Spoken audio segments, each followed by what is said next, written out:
Gracias te damos, Señor, por esta mañana tan poderosa, tan hermosa, en que anhelamos tu presencia.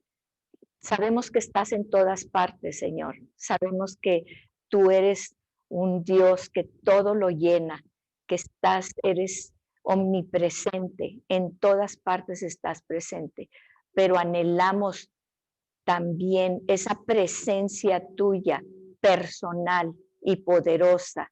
Y tú has dicho que tú habitas en medio de la alabanza de tu pueblo y hoy te alabamos y te reconocemos como el Dios todopoderoso y soberano.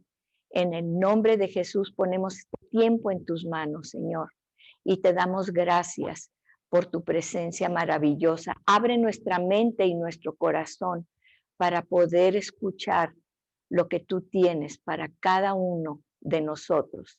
En el nombre de Jesús. Amén y amén. Muy bien, pues hoy vamos precisamente en este viaje que estamos haciendo a través de toda la Biblia, que resultó maravilloso. En lugar de una introducción, pues ya es todo un curso del Espíritu Santo. Y pues aquí la cuestión es que el Espíritu Santo lo estamos estudiando, pero hay algo más importante. El Espíritu Santo, queremos acceder al Espíritu Santo, a eso que Jesús mismo dijo: yo me voy, pero no me voy, porque les dejo mi propia presencia con el poder del Espíritu Santo, el mismo poder que levantó a Jesús de los muertos y que ahora está en nosotros. Y vemos que en nuestro viaje, este viaje, hay un pasaje, ¿verdad? En Juan 4:24, que dice que Dios es espíritu y los que le adoran deben adorarle. Es necesario, dice, que le adoren en espíritu y en verdad. Y ya vimos que el Espíritu Santo es el Espíritu de verdad. Y ahora estamos viendo, ¿sí? Que vamos nosotros tener un encuentro personal con este Espíritu Santo, que es muy importante. ¿Y por qué sabemos que es muy importante? Porque en Hechos es el único libro que vemos que necesitamos el arrepentimiento. Cuando los apóstoles llegaron a Samaria, ellos dijeron, la gente se había convertido ya al Evangelio, les habían hablado de Jesús, creían en Jesús, se habían arrepentido, habían creído en Jesús, los habían bautizado en agua, pero había algo que faltaba. Había algo que faltaba y los apóstoles al llegar allí se dieron cuenta, algo faltaba y entonces se dieron cuenta que faltaba el Espíritu Santo, el bautismo del Espíritu Santo. Y yo te pregunto hoy, ¿en dónde estás? ¿Te has arrepentido? ¿Has creído en Jesús? Inclusive nos hemos bautizado en agua, pero ¿has sido bautizado en el Espíritu Santo? Porque Jesús vino a darte vida y vida en abundancia. Y esa vida te la dio eternamente hace 2000 años que derramó su sangre. Y antes de esos 2000 años, en la promesa, por la fe en esa promesa de Dios, ya teníamos la vida eterna. Pero ahora Dios quiere que tengamos vida en abundancia y Cristo te lo ha prometido. ¿Cómo voy a tener una vida en abundancia en medio de este mundo que está caótico, que está volteado al revés? ¿Cómo puedo acceder a esa vida en abundancia? ¿Sí? Pues aquí lo dice. Fíjense, ¿cuál es el plan original de siempre de Dios? Él nos creó un Edén. ¿Qué quiere decir un Edén? Un lugar ideal. ¿Para qué? Para que la presencia de Dios viniera y estuviera con nosotros. Y nos dice su palabra, Él se deleitaba y Él venía y platicaba con Adán y Eva, y Él estaba allí y era su deleite platicar con ellos. Si tú pudieras, ¿no te han dado ganas a veces de decir, Señor, si tú te aparecieras en un momento, tengo tantas dudas, tengo tanta confusión, no entiendo por qué estoy así, no entiendo qué hacer, por qué me pasan estas cosas. Por favor, si yo te pudiera, yo me acuerdo que yo de chica así le decía, te voy a dejar así el cuaderno, escribe y la pluma, Dios, para que vengas en la noche y me escribas qué es lo que tengo que hacer y cómo tengo que hacer las cosas. No, no sé si nada más a mí, pero todos nos hemos sentido a veces así. Señor, no entiendo, no te entiendo qué estás haciendo. ¿No sería maravilloso tener a Dios enfrente de ti y decirle? Y sin embargo, los apóstoles tenían a Cristo y le preguntaban, enséñanos a esto, ¿y por qué esto, Señor? ¿Y por qué lo otro? ¿Sí? Y las palabras de Jesús estaban allí, pero luego llegó un momento en que dijo, os conviene que me vaya, porque vendrá el Espíritu y ya no tendrán que andarme persiguiendo desde Capernaum hasta Samaria, hasta donde sea. No tendré que ir viajando para encontrar a la mujer samaritana o para ir y levantar a Lázaro de los muertos, ¿sí? Sino que mi espíritu, mi mismo espíritu, el espíritu de Cristo, morará en ustedes. Y en ese, imagínense, ahora, el plan de Dios, ese es, esa comunión con nosotros, pero nosotros la perdimos por necedad, ¿sí? Ahora, fíjense una cosa,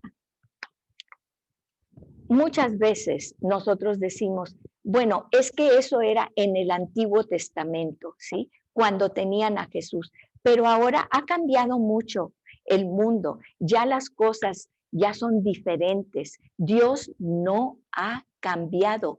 Grábate eso, porque es el mismo ayer, hoy y por los siglos, ¿sí? Y muchas veces hemos hecho lo que nos quejamos tantas veces de nuestros hijos o los jóvenes, ¿verdad? Pues yo te digo que estas son las reglas de esta casa para que hagas esto, para que te vaya bien. No, yo quiero hacer mi voluntad. Y los jóvenes, y nos vamos. Igual nosotros nos apartamos de Dios porque nosotros creemos que podemos hacer las cosas por nuestra propia fuerza, ¿sí? Y sabemos vamos a ver ahora Romanos y vamos a ver dos capítulos muy importantes de Romanos, Romanos 7 y Romanos 8, ¿sí? Porque fíjense, si dice que Dios es espíritu, entonces, ¿cómo puede Dios trascender de ese mundo espiritual a este mundo de carne y hueso, con estos ojos, con esta boca, con todo lo que existe aquí? Este es un mundo material, no podemos dejar de vivir en un mundo material. Muchas veces decimos, nosotros somos del reino y creemos que vamos a andar flotando así como en las nubes, que no vamos a pisar piso. Estamos en este mundo, pero el reino es otra cosa y vamos a ver cómo podemos acceder a esto, porque esta dimensión espiritual de Dios, muchas veces el hombre queremos decir, o sea, es tanta el anhelo de Dios de comunicarse con nosotros que vemos en su palabra que él usa antropomorfismos. ¿Y qué es eso? Cuando vemos el brazo fuerte de Dios, la mano de Dios está sobre ti, los ojos de Dios recorren la tierra, ¿sí? Todo esto es porque para nuestra pequeña mente nosotros queremos tener una idea de ese Dios que se acerca a nosotros, ¿sí? Y entonces vemos todos estos ejemplos que el mismo Dios ha puesto para comunicarse con nosotros en nuestros términos, en nuestra mente. Y vemos que a través de toda la historia, de toda la Biblia, ¿sí? ¿Cómo se ha comunicado Dios con nosotros? Se ha comunicado a través inclusive del dedo de Dios. Y eso es algo que a mí me impacta tanto, porque nuestra nación dice que con el destino de nuestra nación, con el dedo de Dios se escribió. Y lo vemos, esto es bíblico, porque lo vemos en Daniel 5, cuando Dios escribe en la pared, ¿sí? cuando escribe en Belsasar la pared, ¿sí? Y dice lo que va a pasar, el mismo dedo de Dios que escribió las tablas de la ley en piedra y se las da a Moisés. Y también vemos en sueños, en visiones, en los profetas. La Biblia está llena de los profetas, profetas mayores, profetas menores. Vemos cómo habla a través de los profetas, ¿sí? ¿Y qué es un profeta? Simplemente es una persona que abre la boca y es un mandadero. Eso es todo. El que nos está hablando, pero las palabras no son de él, sino que son de Dios. Y fíjense una cosa, dentro de todo esto que estamos viendo en la actualidad, ¿qué es el Espíritu Santo? Es todo esto que hemos visto, porque es el Espíritu Santo el que nos habla en sueños, el que nos habla, inclusive que oímos la voz de Dios. Él mueve los aires, como vimos en la conversión de Pablo, mueve los aires de manera que escuchamos la voz de Dios, vocablos de la voz de Dios. Y lo vemos allí en Pablo. He escuchado la voz de Dios formar palabras y digo, ¿qué es esto, Señor? ¿Qué me quieres decir con esto? ¿Sí? Y voy y pregunto, mira, Dios me dio esta palabra, ¿qué es este nombre de esto? Hasta que encuentro cuál es el propósito de Dios. Y es una voz audible, no es lo que más escuchamos, ¿verdad? Siempre vamos a buscar a Dios en su palabra, en esto, pero Dios va a utilizar lo que sea para comunicarse contigo. ¿Y quién hace todo esto? Es el Espíritu mismo de Dios, ¿sí? Y entonces, fíjense, y luego manda a su propio hijo, pero su propio hijo va a sentarse a la diestra del Padre, pero entonces ya nos quedamos sin Dios. No, está el Espíritu mismo de Cristo. Por eso es una promesa que tenemos que tomar. Y acuérdense, arrepentimiento, primero que todo, vernos cómo estamos delante de un Dios. Y al vernos como somos delante de este Dios santo, clamamos, necesitamos un redentor. Y entonces creemos en Jesús. Y luego somos bautizados en agua, que es el simbolismo de que nuestros pecados son lavados. Y ahora sí podemos presentarnos directamente delante de nuestro Dios.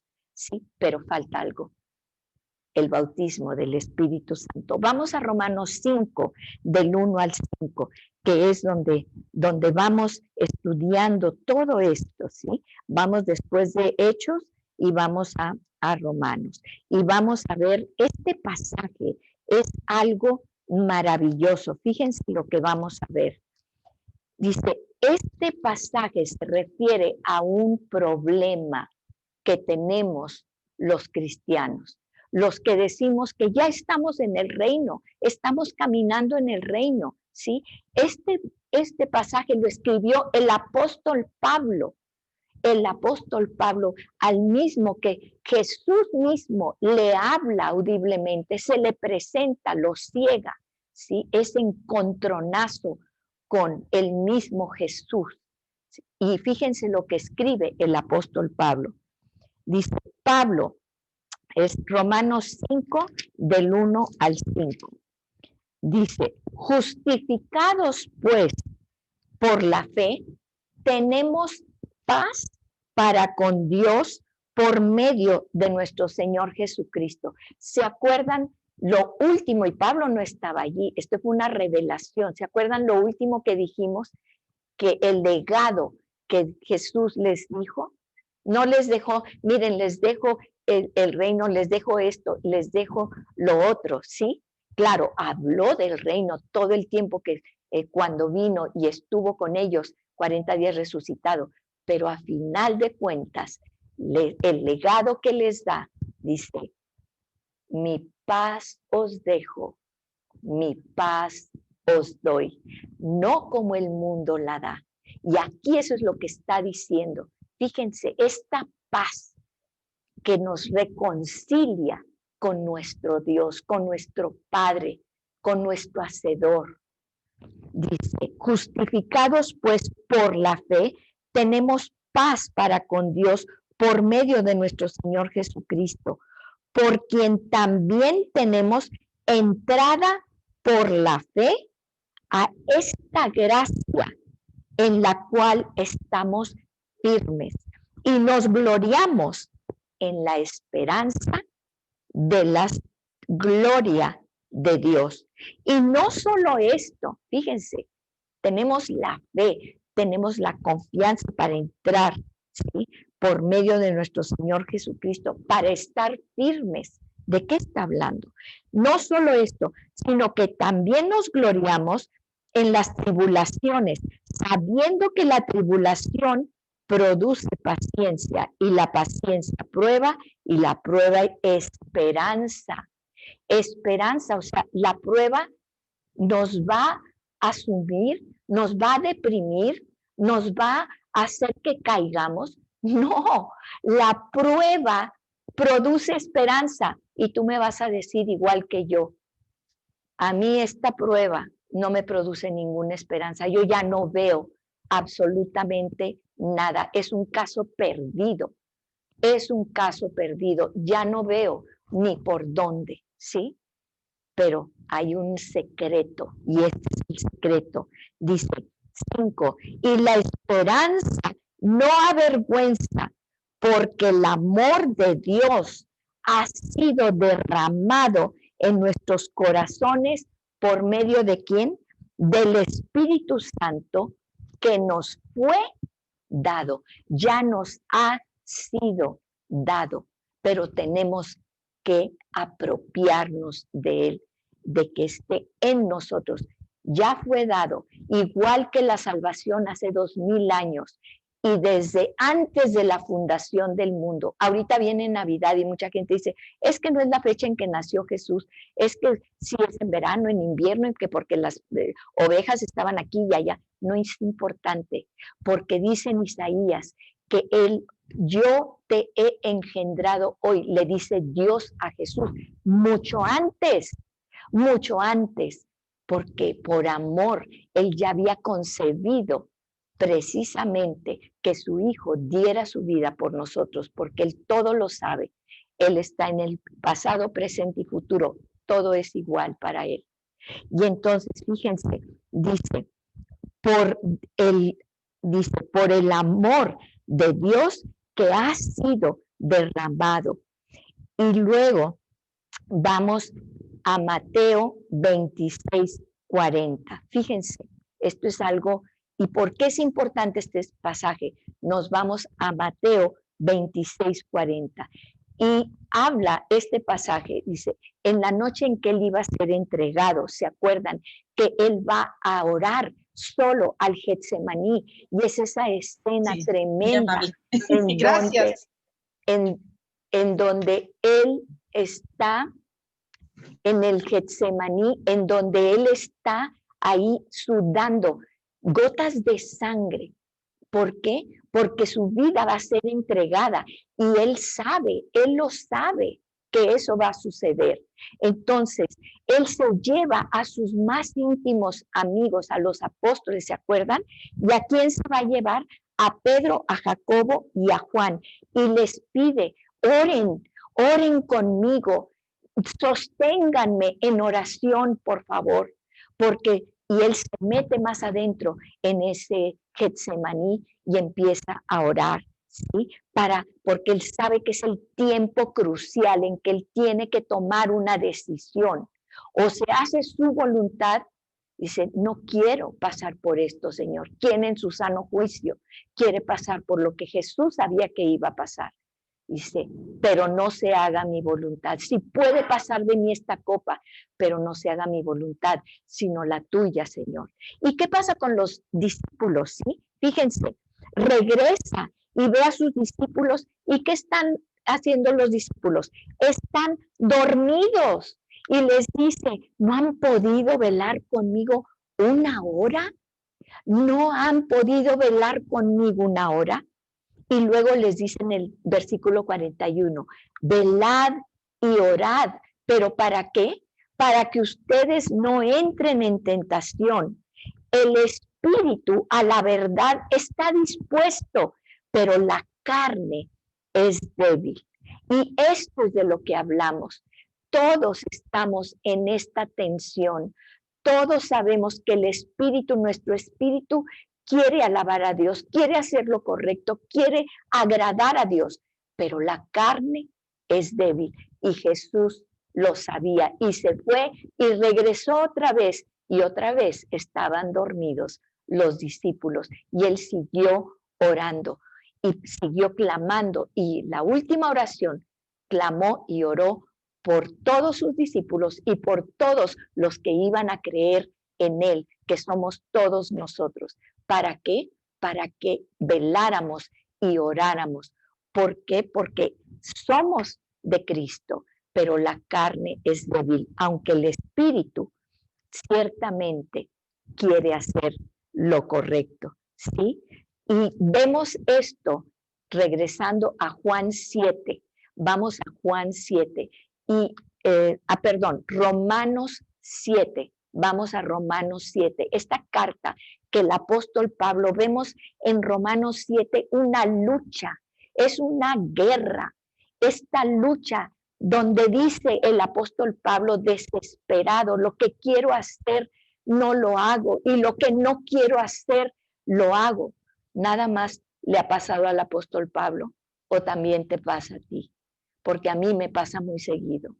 Y veo esta lucha, esta tensión, esa desesperación. ¿Sí? Fíjense, dice en Romanos 7:25, con mi mente sirvo a la ley de Dios, porque sé lo que es bueno, pero con mi naturaleza pecaminosa, con mi cuerpo, a la ley del pecado, que todavía está aquí. Y mi intención es servir a la ley establecida por Dios, pero mi cuerpo no obedece a otra ley, ¿sí? Y esta es la tensión en la que vivimos todo cristiano. Todo cristiano vivimos en esta tensión. Y vamos a ver en el pasaje que leímos de Romanos 5, del 1 al 5, vamos a ver tres cosas que tratan con este dilema, con este aspecto. El primero que vemos es el amor, ¿sí?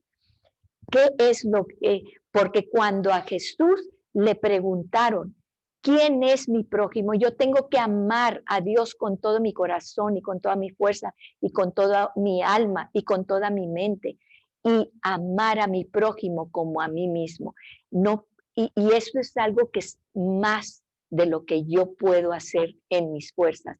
¿Cuántas veces escuchamos a la gente que dice, pues sí, yo sé que no hago lo correcto, pero hago mi mejor esfuerzo? ¿Sabes qué? No es suficiente. Yo antes pensaba y yo decía, Señor, es que estoy haciendo mi mejor esfuerzo. Todos hacemos nuestro mejor esfuerzo. Sí, pero no es suficiente, porque tú en tus fuerzas no lo vas a lograr. Y lo vamos a ver aquí. Dice, no puedo. Y me acuerdo me encantan unos libritos que se llaman cartas de los niños a Dios y hacen dibujitos y todo. Y todos los ponían a hacer en la escuela dominical, querido Dios, y todos empezaban así, ¿verdad? Con C, querido Dios, y así como podían escribirlo. Un niñito de 6 años dice, hoy aprendí, Dios, que tú amas a todo el mundo. Por favor, dime cómo le haces, porque yo no puedo amar ni siquiera a toda mi familia. Y decía, y venía un dibujito así, el papá así de palitos, la mamá, y luego venía la hermana así, y él así con un palo dándole a la hermana. No me acuerdo si era la hermana dándole con un palo a él, o en fin, ¿verdad? Dice, yo no puedo, dime cómo le haces, Dios. Esta era su cartita a Dios. Y ¿saben qué? Es lo que nos pasa diario, a ti y a mí. Y dice, fíjense, cómo cuando le preguntan a Jesús, ¿verdad? Para tentarlo y ver qué podían hacer, en qué lo podían pescar. ¿Quién es mi prójimo?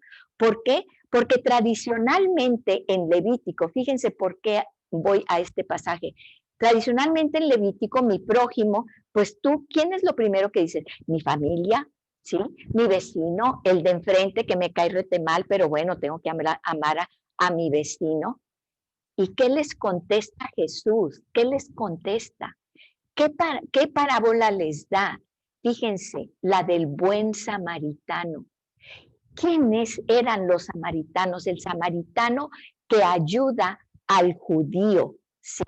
Entonces, ¿cómo? No es nomás aquí los de mi iglesia que tengo que amar, a los de mi familia, aunque pues hay unos que me caen requete gordo y ni modo, pues ahora en Navidad los voy a tener que ver, ¿verdad? Pues tenemos que vernos, punto.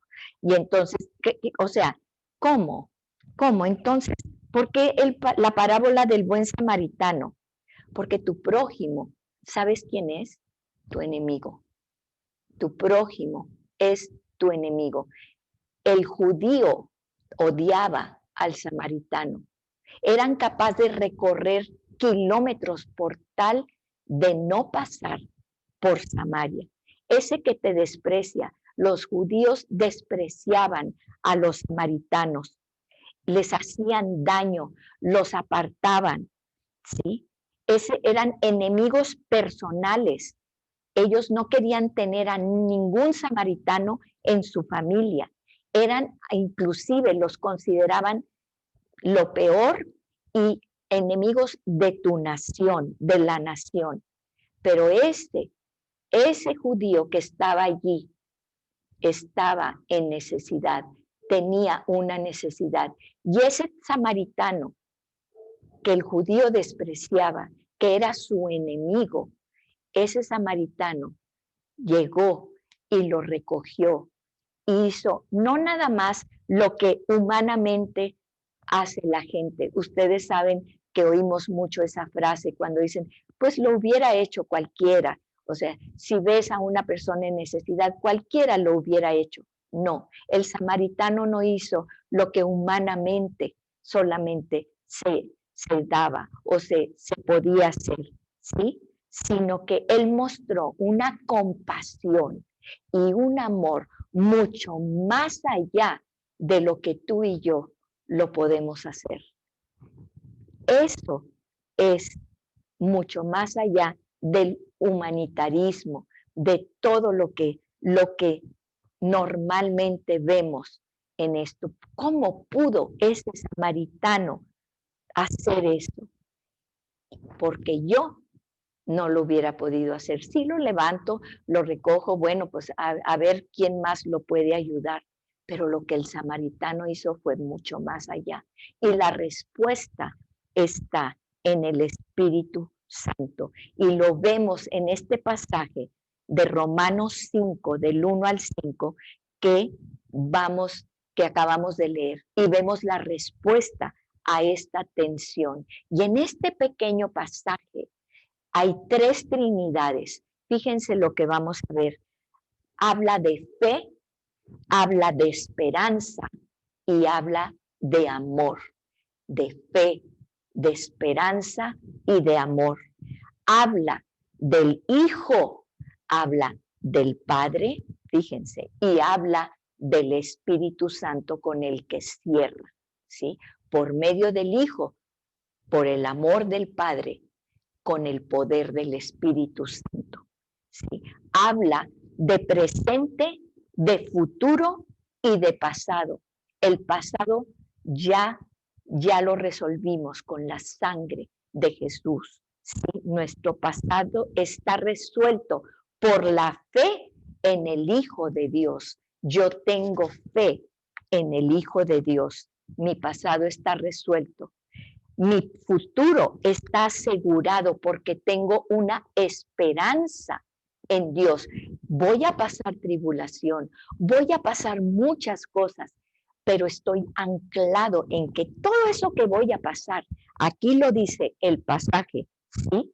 Es la prueba, la tribulación. Lo que va a producir en mí es paciencia. Y la paciencia prueba, y la prueba esperanza, ¿sí? Fíjense, y entonces dice, nuestro presente está asegurado, asegurado en el amor de quien lo vemos al final del pasaje. Dice, porque el amor de Dios ha sido derramado en nuestros corazones. ¿Por quién? Por el Espíritu Santo que nos fue dado. Ese samaritano no pudo haber hecho eso en sus propias fuerzas, porque tuvo una educación tal o cual. Fue el Espíritu Santo, el amor derramado por el Espíritu Santo dentro de él, que pudo hacer eso con ese enemigo de su nación, de su familia, de él mismo, ¿sí? Por el derramamiento del Dios, del amor de Dios. Y ese derramamiento del amor de Dios es el Espíritu Santo, ¿sí? Fíjense, en Romanos 7, como les digo aquí, vamos a Romanos 7, es esa lucha, vemos esa lucha sin cuartel del apóstol Pablo, que se desespera y que dice, ¿sí? Lo que no quiero hacer hago. Y esta es la lucha que tengo siempre, todos los días. Y podemos ver en todo el capítulo 7, ¿qué diremos pues? La ley es pecado de ninguna manera. Porque mientras estábamos en la carne, las pasiones pecaminosas que eran por la ley obraban en nuestros miembros, llevando fruto. Entonces, luego lo que es bueno, vino a ser muerte para mí en ninguna manera, sino que el pecado, para mostrarse pecado, produjo en mí la muerte por medio de lo que es bueno, a fin de que pueda yo hacer lo bueno. Y fíjense, y termina el capítulo 7. Así que queriendo yo hacer el bien, hallo esta ley, que el mal está en mí, ¿sí? Porque según el hombre interior me deleito en la ley de Dios, pero veo otra ley en mis miembros que se rebela contra la ley de mi mente y que me lleva cautivo a la ley del pecado que está en mis miembros.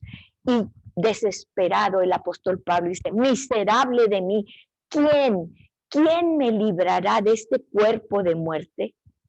Y viene la respuesta al final. Gracias doy a Dios por Jesucristo Señor nuestro. Así que yo mismo con la mente sirvo a la ley de Dios, mas con la carne a la ley del pecado. Y por otro lado dices, la guerra está perdida. Aquí así termina. Pues sí, apóstol Pablo, ni modo. Con la mente sirves a Dios, pero pues con la carne sirves al pecado. Así termina el capítulo 7. Una guerra que no vemos que vaya a terminar, una guerra que no vemos cómo podemos ganar. Pero luego viene el capítulo 8. El capítulo 8. Y vemos en el capítulo 8, dice, ahora pues, quiero que veas esto y lo subrayes. Ninguna condenación hay para los que están en Cristo Jesús. ¿Cómo? Pues si me está diciendo al final del 7 que pues ni modo, la ley, él cumple con la ley de Dios en la mente, pero bueno, pues yo no quería hacer esto y yo no quería robar porque en mi mente yo decía, no es bueno robar, pero yo no sé qué pasó, que pues cogí ese dinero y me lo llevé, ¿verdad? Eso es lo que nos está diciendo, pero fíjense el 8, dice, ninguna condenación hay para los que están en Cristo Jesús. ¿Cómo? ¿Por qué? Los que no andan conforme a la carne, sino conforme al Espíritu. Tienes que tener el Espíritu Santo. No hay otra manera que puedas caminar esta senda. No hay otra manera que aquí puedas tener todo lo que Jesús ha prometido, esa abundancia. No es suficiente con tu buena intención. No es suficiente con que hagas tu mejor esfuerzo. Necesitas el Espíritu Santo, porque necesitamos caminar conforme al Espíritu Santo, porque la ley del Espíritu de vida en Cristo Jesús me ha librado de la ley del pecado y de la muerte, porque era imposible para la ley. Queremos todos seguir la ley, todos queremos cumplir la ley, porque si no nos vamos a meter en grandes problemas, ¿sí? Sin embargo, no es suficiente. Necesitamos al Espíritu Santo. ¿Y cómo lo vamos a hacer? Fíjense, en Romanos 8:1 dice, andar, dice, ninguna condenación hay en los que están en Cristo Jesús, los que no andan conforme a la carne, sino que andan conforme al Espíritu. Que ese andar es conducirse, es progresar, andar conforme a, es un movimiento, ¿sí? No es nada más recibirlo, sino caminar en el Espíritu Santo. Es un movimiento, es un verbo de acción, es caminar. Por eso es un camino el que tienes que hacer. Yo ya soy salvo, yo ya dije, yo ya creí en Jesús, yo ya me arrepentí, ya creí en Jesús y ya me bautizaron en agua. No es suficiente, porque tienes un largo camino que andar. Y ese camino es andar en el Espíritu. Fíjate. Y dice en el verso 5, ahí mismo del 8, dice, porque los que son de la carne piensan, acuérdate, la mente, en tu alma está la mente, ¿sí? Están tus pensamientos, tus sentimientos o emociones y está tu voluntad en el alma. Somos espíritu, alma y cuerpo. El cuerpo va a seguir a tu alma. Entonces, ahí en tu alma, en tus sentimientos, en tus pensamientos, ¿qué tenemos que hacer? Que estos pensamientos, como dice el versículo 5, dice, pensar en las cosas del Espíritu. Pensar quiénes son los que piensan en las cosas del Espíritu, los que son del Espíritu, son del Espíritu, ¿sí? No es de que, ay, me voy a poner muy espiritual. Mora en nosotros el Espíritu y por lo tanto, ahí está en nuestra mente, en nuestros sentimientos, ¿sí? Él es el que mora allí. Y dice, fíjense, y, y el versículo 9, nos vamos al versículo 9, mas vosotros no vivís según la carne, sino según el Espíritu, si es que hay una condición. ¿Cómo podemos vivir según el Espíritu? ¿Cuál es la condición? En la condición, si es que el Espíritu de Dios mora en vosotros, morar en vosotros. Muchas veces me acuerdo que alguien decía, sí, yo ya recibí a Jesús, ya recibí el Espíritu Santo, sí, pero lo dejamos sentadito ahí en la entrada de la casa. No le damos acceso a lo que son nuestra mente y nuestro corazón y nuestros sentimientos y nuestra voluntad. Ahí lo tenemos al ladito. Yo ya le abrí la puerta, porque en Apocalipsis dice que el Señor está a la puerta y toca. Sí, le abriste la puerta y lo sentaste en el escalón. Allí está. Y no le permites la entrada, que more, haga su morada en ti. Los domingos sí. Ahora sí le abro la puerta, pásale, Señor, mira, aquí te pongo, vamos a escuchar lo que tenemos que escuchar el domingo, vamos a alabarte, todo lo que el sermón o la plática o como tú le quieras llamar, ¿sí? Sin embargo, el resto del tiempo, allí me esperas afuerita, ¿sí? Se dan cuenta muchas veces la gente que nosotros dejamos entrar. Hay gente que no dejamos entrar a nuestra casa. Hay gente que, ay, sí, espérame allá afuerita. Ay, sí, sí, sí, allá me puedes esperar afuera. Sí.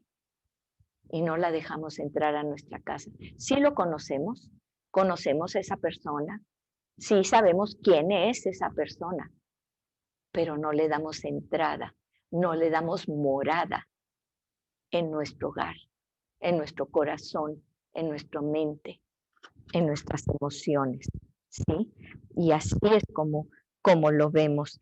Y miren, el versículo 6 es muy claro en lo que dice Romanos 8:6, porque el ocuparse de la carne es muerte, pero el ocuparse del espíritu es vida y paz. Si nos ocupamos del espíritu, ¿qué vamos a tener?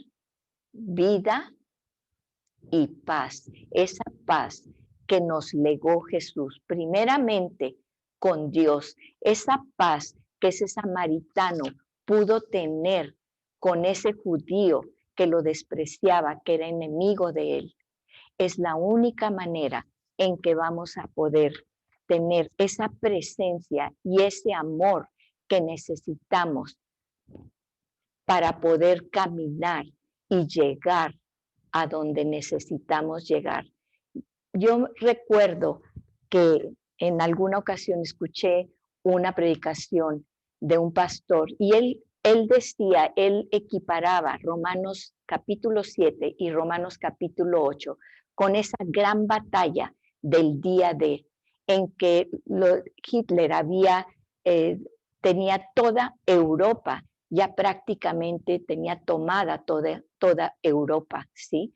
Y vemos toda la situación del holocausto, todas esas cosas tan terribles que estaban imperando en el mundo. Y entonces habían dejado que el enemigo avanzara. Y en el capítulo, así como el capítulo 7, veían que esa máquina de terror y esa dictadura, esa cosa tremenda, había avanzado y estaba ya en Francia, había tomado Francia. Y recuerdo que Churchill le hablaba desesperadamente al presidente de los Estados Unidos que los ayudaran, que los apoyaran, pero no se quería meter Estados Unidos en la guerra, hasta que finalmente un día, al ver que todo lo que había y estaba pasando, finalmente ellos planean, los aliados planean llegar a esas costas de Normandía, en esa zona norte de Francia. Estaba completamente perdido, ya estaba toda Europa tomada. Y entonces ellos elaboran un plan. Y ese plan era desembarcar con 150,000 hombres allí en esas costas de Normandía. Sabían que era prácticamente imposible, era una misión imposible. Los estaban mandando a los soldados a morir en esas playas, pero era la única opción que tenían. Y hay una playa que se llama la playa de Omaha, y en esa playa está todo lo que es la playa, y hay unos riscos enormes en donde estaban pertrechados todos los alemanes y simplemente los podían matar así. Y llegaron los barcos, los soldados, y empezaron a salir. Y esos riscos los veían como el monte Everest, así como decían los israelitas, son gigantes, esta tierra nunca la vamos a poder conquistar. Y así veían ellos en Romanos 7, estaba perdido. Muchos de los soldados se volvieron completamente, hay anécdotas donde dicen que empezaban a brincar y a saltar y que se sentaban y empezaban a cantar canciones de cuna unos y otros se quedaban paralizados, no podían ni siquiera avanzar porque veían la masacre que estaban haciendo. Era Romanos 7, la batalla estaba perdida, no veo, Señor, ¿cómo puedo avanzar en mi situación? No puedo, no veo. ni una luz. Y así estaban todos los soldados que estaban desembarcando ahí en esa playa. Y de pronto hubo un rompimiento y llegaron a la cima esos soldados. Y una vez que llegaron a la cima, que vieron a los soldados alemanes, vieron que habían llegado allí y corrieron en desbandada, ¿sí? Y muchos de los que se perdieron, 110,000 almas ahí, 110,000 soldados murieron.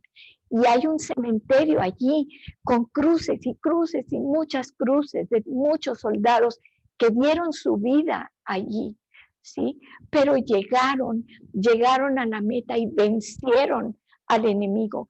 Y muchos de ellos dicen, hubo errores tácticos, hubo errores de muchos quedaron allí, muchos se paralizaron, no tuvieron el valor para llegar, ¿sí?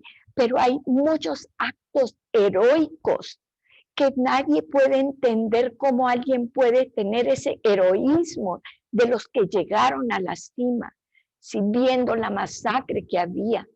Y muchos dicen, yo no sé qué pasó, pero si no ha sido por Dios, nunca hubiéramos llegado a esa cumbre, a esa cima. Nunca hubiéramos derrotado. Nuestros ojos, lo que veían en el capítulo 7 de Romanos, estaba perdido todo, ¿sí? Pero en el capítulo 8 sabían que había alguien con ellos más poderoso y que iban a lograr llegar a la cima. Y esos soldados habían sido entrenados, les mostraban la cima, no les podían decir dónde era. Hay muchos collados y escollos y todo, porque era secreto, por eso se le llamaba el día D. Y los soldados no tenían idea a dónde iban. Imagínense donde se saliera esa información, pero les mostraban las imágenes de esos riscos y ellos tenían que cerrar los ojos y verse allí en la cima. Y yo te digo, el día de hoy tú tienes mucho, yo tengo problemas, tú tienes problemas, vemos problemas en nuestra nación que decimos, no, el enemigo avanza, lo hemos dejado avanzar demasiado. ¿Cómo vamos a llegar? ¿Cómo vamos a vencer? Pero yo te digo el día de hoy, cierra los ojos y ve la victoria, porque la victoria está allá arriba, porque el Espíritu Santo es el que está contigo y ya te ha dado la victoria, allá donde tú no la ves. Va a haber mucha gente que se va a quedar en el camino, va a haber mucha gente que no va a poder avanzar, que está atrás, que se queda en la playa y que dice, no puedo avanzar. Pero la gente que dijo, en el nombre de Dios, yo avanzo. Y eran fuerzas, era heroísmo que no era de algo, de una persona normal. Fueron actos heroicos que solamente pudieron ser dados por esa fe, por esa esperanza de saber que la victoria ya estaba dada allá arriba. Y así te digo hoy a ti, hay cosas en nuestra vida que pensamos que nunca vamos a vencer, en nuestra familia, en nuestro trabajo, yo no sé en qué, pero la victoria la tenemos, pero tenemos la victoria en el Espíritu Santo, en el poder del Espíritu Santo. Sí, ya creímos, ya nos arrepentimos, ya fuimos bautizados en agua, pero necesitamos el poder sobrenatural del Espíritu Santo. Vamos a orar. Padre, en el nombre poderoso de Jesús. Esa cumbre la vemos como un monte Everest que nunca vamos a poder llegar, que nunca vamos a poder lograr. Pero Señor, en este momento abrimos nuestra mente, nuestro corazón, nuestra alma, todo nuestro ser para la llenura del Espíritu Santo. No lo queremos nada más por momentos, queremos que more en nosotros. Abrimos la puerta de nuestro corazón Aquí estamos, Señor. Aquí estamos, Padre. Porque la batalla es dura, pero tú ya la ganaste. Te necesitamos, Espíritu Santo. Te necesitamos. En el nombre de Jesús. Amén y amén.